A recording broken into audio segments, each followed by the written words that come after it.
Shalom and welcome to another in our series of podcasts from Temple Beth a dynamic center for conservative Judaism in Los Angeles. This is a recording of a Shabbat sermon by Rabbi Adam Kligfeld. Most Americans alive have some association or connection with Shel Silverstein's masterpiece, The Giving Tree. Raise your hand if you're familiar with it. If you're anything like me, your reaction to it has changed from the first time you were exposed to it.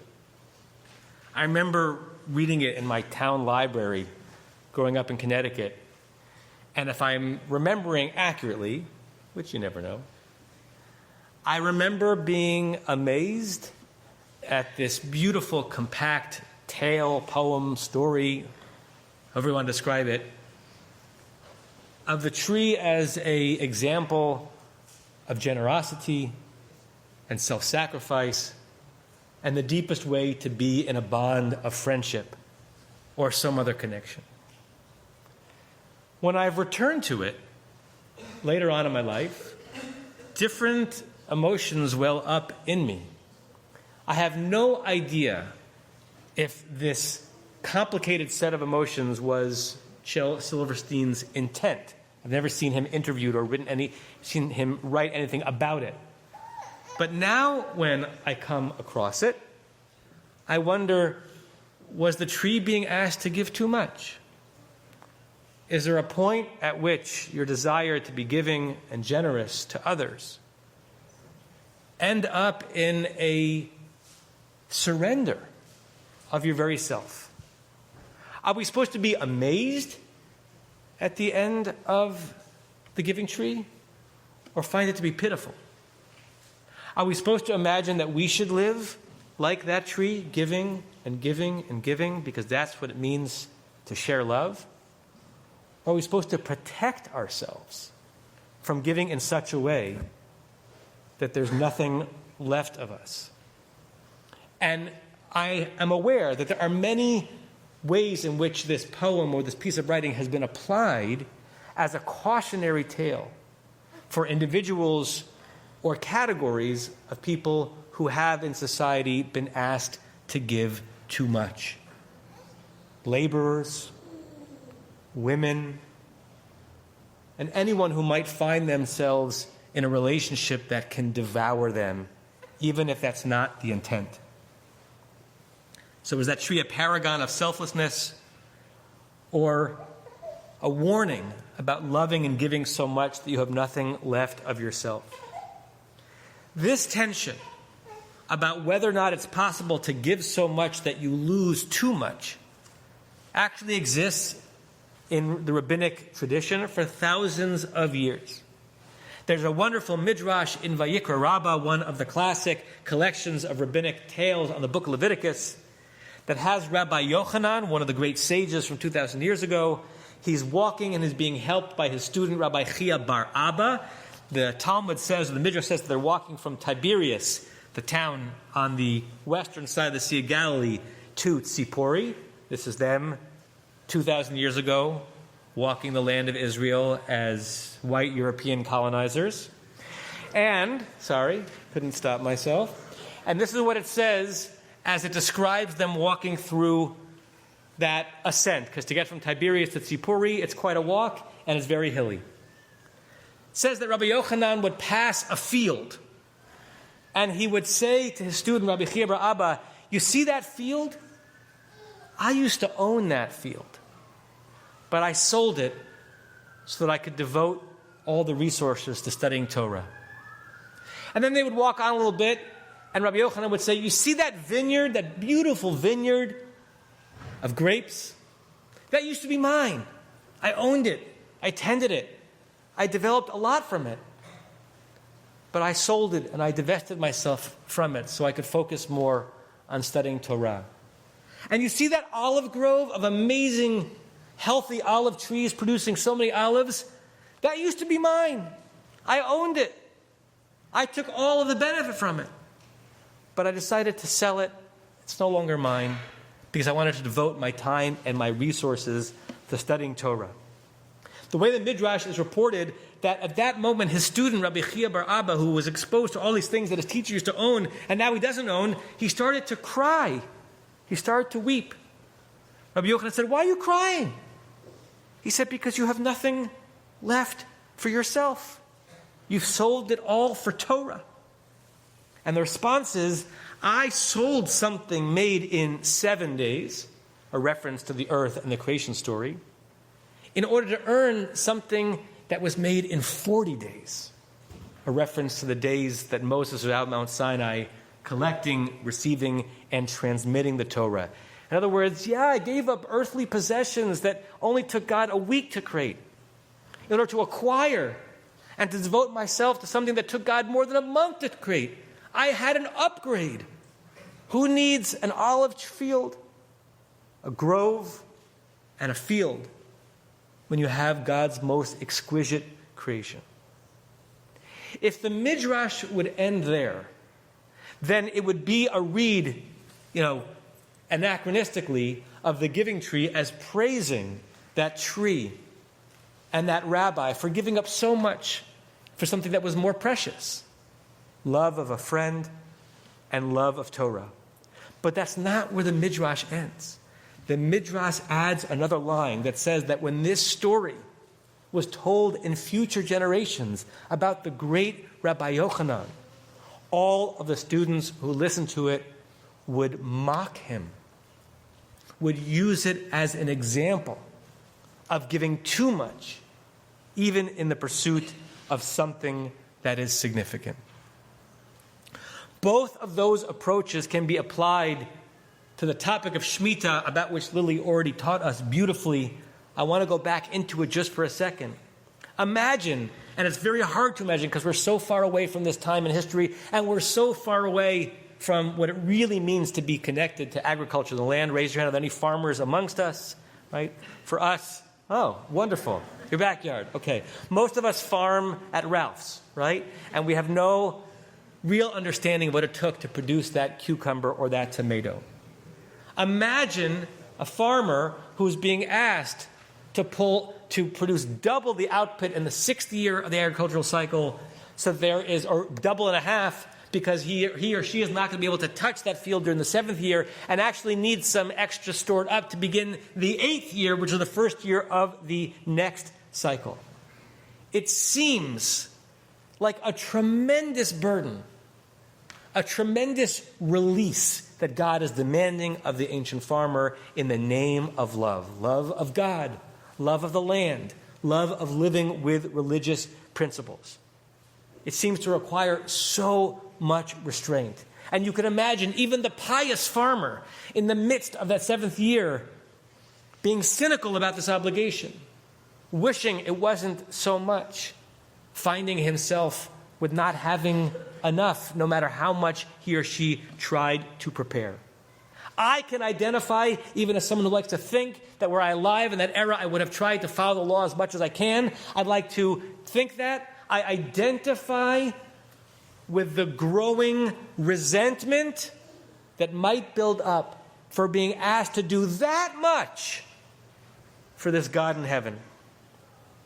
Rabbi Aviva Richman, who is a wonderful teacher of Torah at Machon Hadar, the egalitarian think tank in New York, she says, maybe it's not just a burden that the laws of Shemitah were asking the Israelites to go through, but an invitation to an ecstatic, loving, and living with a certain amount of abandon and a willingness to give anything and everything up for the one that you love. She writes, but we can also picture the silent landowner watching as community members freely sustain themselves from what naturally grows from the field and vineyard. The reference I'm interpolating is that normally when you own a field during the 6 years, you control it. You work it. You harvest it. No one's allowed on your property unless you let them. But in the Shemitah year, it's not only that you could not work it, anyone was permitted. All of the stuff that was just there was called hefker. It belonged to anyone.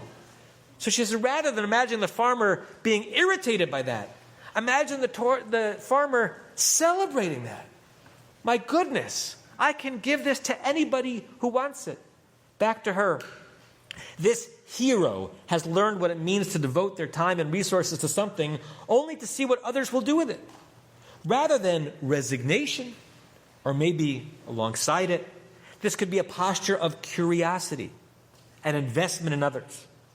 During Shemitah, a landowner lets go of controlling the fruits of their labors. Instead, they see what other people could do with their investment. How wonderful. The restraint of Shemitah might lead to generative learnings. What outcomes can emerge from my investment when I let go of control? What impact can I have when I feel no more attachment to my own benefit than to anyone else's? When I feel just as invested in how others might access what I have so carefully tended. And our tradition, this is now back to my words, it bangs into our head that everything we think we own is actually on loan. Everything we are sure is our own, including time, truly belongs to the Holy One. And the notion that we really have it is an illusion. The story was told of the Chafetz Chaim, who was one of the great rabbinic sages in the late 19th, early 20th century. He was a legalist. He was a moralist. He did a lot of writing about the obligation to hold your mouth from evil tongue. And the story is told that an affluent American Jew once came to visit the rabbi in the rabbi's home in Poland, which was a lot harder to do in the early 1900s than it is today. And when this affluent American came to visit to pay homage to this teacher of Torah, he walked into the rabbi's home and he was astounded. Why was he astounded? Because the home was austere and minimal and almost empty. Almost no furniture. Almost no things. The man said, "Rabbi, where's all your stuff?" Rabbi said, "Where's all my stuff? Where's all your stuff?" The American said, "Me? I'm just passing through here." And the Chafetz Chaim said, "Me too. I'm just passing through here." We can all think of examples of such farmers, such Rabbi Yochanans, such Chafetz Chaims, who deserve to be praised and to be emulated and not to be mocked for their willingness to give up so much. We have family friends that we've known for decades. I remember a conversation with them when they were young parents, beginning their careers, and really not earning much at all, and struggling every week and every month to take care of their basic obligations.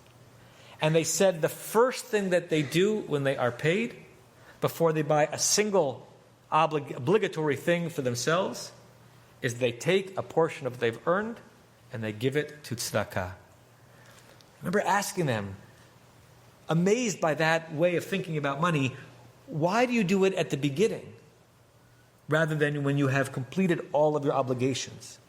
And they said, we give it first because if we don't give it now, there might not be any leftover, and then what will our earnings really have been for? That's an incredible way to think of what you own, of what has been given to you, to start with your obligation to give it to someone else. And I admire that. And there's an and. They have struggled economically for decades. They never, to this day, with their children in their 20s, really have enough. And we worry about them. And we love them. And it's hard to know, did they give too much tzedakah? Did they prioritize others over themselves? It's hard to say, but at times I know they feel like they are financially only a stump. Their Shemitah, their holding back on spending on themselves is amazing. But when is it too much? Because it leaves us with not enough. I read from the end of The Giving Tree. And after a long time, the boy came back again. "I'm sorry, boy," said the tree, "but I have nothing left to give you. My apples are gone." "My teeth are too weak for apples," said the boy. "My branches are gone," said the tree. "You cannot swing on them." "I'm too old to swing on branches," said the boy. "My trunk is gone," said the tree. You can't climb. I'm too tired to climb, said the boy. I am sorry, sighed the tree. I wish that I could give you something, but I have nothing left. I'm just an old stump. I am sorry. I don't need very much now, said the boy. Just a quiet place to sit and rest. I am very tired. Well, said the tree, straightening herself up as much as she could. Well, an old stump is good for sitting and resting. Come, boy, sit down. Sit down and rest. And the boy did, and the tree was happy. Every time I read it, both things well up. These laws of Shemitah are teaching us to give to the tree so that the land will be happy, and teaching us to let go of some things with relish, with abandon, with love. And Shemitah was hard. Not everyone in the ancient world did it. It was asking a lot of that generation. And living that way asks a lot of us too. There can be risks in the beauty of living that generously. There can be prices to pay, literally and figuratively. And we keep having to ask ourselves, are we up to it? Are we up to loving so much, but without losing too much? Are we up to giving, but still having enough to go on living? Can we live by being so very generous to others, while never losing sight of the wonder, of the obligation, of the holiness, of also being good to yourself? You have been listening to another in our series of podcasts from Temple Beth Am, a dynamic center for conservative Judaism in Los Angeles. If you enjoy these podcasts, we invite you to write a review on the Apple Podcast site or wherever you get your podcasts. For more information about Temple Beth Am Los Angeles, go to tbala.org.